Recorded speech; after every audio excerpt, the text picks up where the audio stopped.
So ఈ rally అయితే over bridge మీద నుంచి కావలి సెల్ఫీ పాయింట్ ఐకాన్ వరకు కూడా జరుగుతూ ఉంది. సో ఇక్కడ మనం చూసుకున్నట్లయితే ఈ ర్యాలీలో పెద్ద ఎత్తున జనాభా పాల్గొంటూ ఉన్నారు.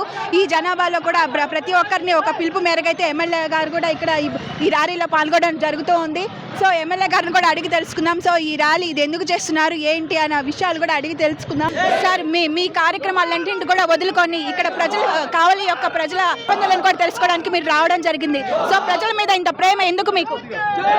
దానికి సంబంధించిన టెర్రరిస్టు మూకల చేతిలో 26 మందిని ఈరోజు భారతదేశం కోల్పోయింది. వివిధ రంగాలకు చెందినటువంటి నిపుణులు ఎంతోమందిని ఈ రోజున వాళ్ళు పట్టున పెట్టుకున్నారు. వాళ్ళకి సంఘీభావం చెప్పడం మన బాధ్యత.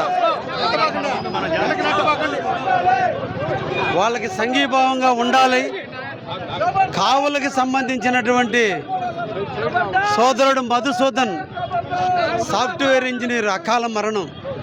చిన్న వయసులోనే భార్య బిడ్డల సమక్షంలో తనను కాల్చిన వైనం ఒక దుర్మార్గమైనటువంటి చర్య, ఒక దాష్టికమైనటువంటి చర్య.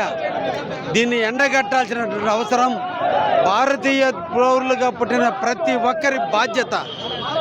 అందుకే ఈ రోజున మేము అందరం కూడా ఈ రోజుల క్యాండిల్ ర్యాలీ ద్వారా నిరసన తెలియజేస్తున్నాం. ఈ దేశానికి ఈ వెలుగు ఎలా ఉంటుందో భారతీయుల యొక్క ఆలోచన విధానం అలాగే ఉంటుంది.